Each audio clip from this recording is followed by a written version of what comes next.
Welcome to మనా chef. నేను మీ మాధవిని. మనం బెండకాయతోటి రకరకాల వేపుళ్ళు కూరలు చేసుకుంటూ ఉంటాం కదా. ఒక్కసారి ఈ ప్రాసెస్లో చేసి చూడండి. పచ్చి కొబ్బరి కారం వేసి చేశాను. చాలా బాగుంటుంది టేస్ట్. రైస్లో కలుపుకొని తింటే సూపర్ ఉంటుంది. లేదా ఏమైనా పప్పుల్లోకి సైడ్ డిష్గాను బాగుంటుంది. ట్రై చేసి టేస్ట్ ఎలా ఉందో చెప్పండి. మరి రండి తయారీ విధానాన్ని చూపిస్తాను. ఈ బెండకాయ వేపుడు చేసుకోవడానికి నేను ఇక్కడ 3/4 కేజీ దాకా బెండకాయలు తీసుకున్నాను. ఇలా తీసుకున్న బెండకాయల్ని నీట్గా 2-3 సార్లు కడిగిన తర్వాత నేను ఇక్కడ చూపించినట్లు పొడి క్లాత్ పెట్టి నీట్గా తుడుచుకోండి. ఇలా తుడవడం వల్ల మనం బెండకాయ ముక్కల్ని ఆయిల్లో వేసినప్పుడు జిగురు రాకుండా ఉంటుంది. అందుకని ఇలా తుడిచి పెట్టుకోండి బెండకాయలన్నింటినీ. చూడండి, ఈ విధంగా బెండకాయలన్నింటినీ తుడుచుకున్న తర్వాత వీటిని నేను ఇక్కడ చూపించినట్లు ముక్కలుగా కట్ చేసుకోండి. మరీ చిన్న ముక్కలు కాదు, అలానే మరీ పెద్ద ముక్కలు కాదు. ఈ విధంగా కట్ చేసుకుంటే సరిపోతుంది. వేపుడికి ఈ విధంగా ఉంటేనే బాగుంటుంది. బెండకాయ ముక్కలన్నింటినీ ఈ విధంగా కట్ చేసుకుని ఏదైనా గిన్నెలో వేసి పక్కన పెట్టేసుకోండి. ఇప్పుడు బాండిల్ని వేడి చేసి దీంట్లో మనం ముందుగా కట్ చేసి పెట్టుకున్న బెండకాయ ముక్కలను కూడా వేసి ఫస్ట్ ఆయిల్ లేకుండా వేయించుకోండి. ఇలా వేయించడం వల్ల ఏమవుతుందంటే మీకు బెండకాయ ముక్కలు పొడి పొడిలాడుతూ బాగా వేగుతాయండి. జిగురు అనేది అస్సలు ఉండదు. అందుకని ఫస్ట్ ఆయిల్ లేకుండా ఒక 2-3 నిమిషాలు వేయించుకోవాలి. ఇప్పుడు ఒక 2-3 నిమిషాలు మీడియం ఫ్లేమ్లో ఇలా వేయించుకున్న తర్వాత ఈ బెండకాయ ముక్కలు అన్నింటినీ తీసి ఏదైనా గిన్నెలో వేసి పక్కన పెట్టేసుకోండి. ఇప్పుడు ఇదే బాండిల్లో 3 టేబుల్ స్పూన్ల దాకా ఆయిల్ వేసుకోండి.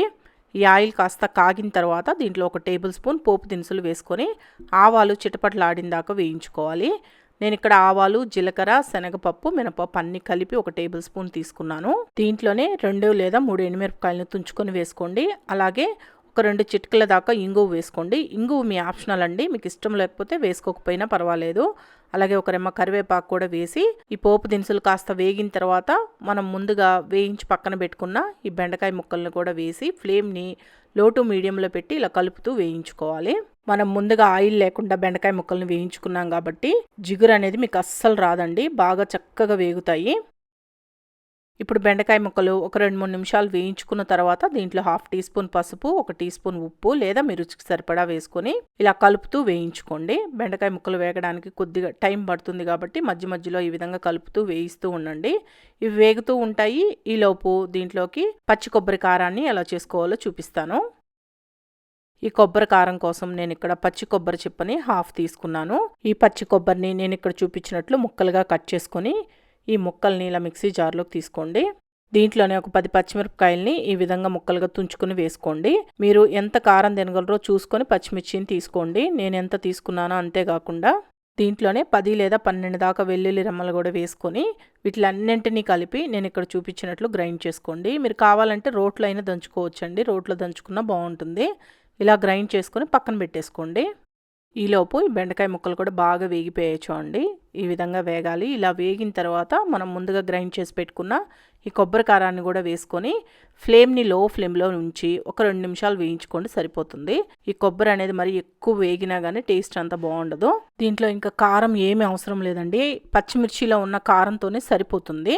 ఒకవేళ మీకు కారం సరిపోలేదు అనిపిస్తే అప్పుడు కొద్దిగా కారం వేసుకోండి.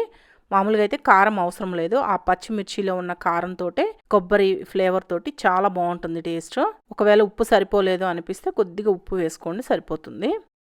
ఇలా 1-2 నిమిషాలు వేయించేసుకుంటే మీకు ఈ విధంగా వేపుడు రెడీ అవుతుంది. ఇలా వచ్చిన తర్వాత స్టవ్ ఆఫ్ చేయండి.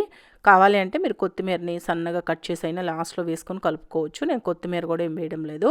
ఇలా రెడీ అయిన ఈ వేపుడిని డైరెక్ట్గా రైస్లో కలుపుకొని తిన్నా బాగుంటుంది. లేదా ఏమైనా పప్పులు చేసుకుంటుంటాం కదా మనం ఇంట్లో, టమాటా పప్పు, దోసకాయ పప్పు ఇలాంటి వాటిలోకి సైడ్ డిష్గా తిన్నా కానీ చాలా బాగుంటుంది. ఒక్కసారి ట్రై చేయండి. ఈ వీడియో మీకు నచ్చితే మనా షెఫ్ ఛానల్ని సబ్స్క్రైబ్ చేసుకోండి. లైక్ చేయండి, షేర్ చేయండి, కామెంట్ చేయండి.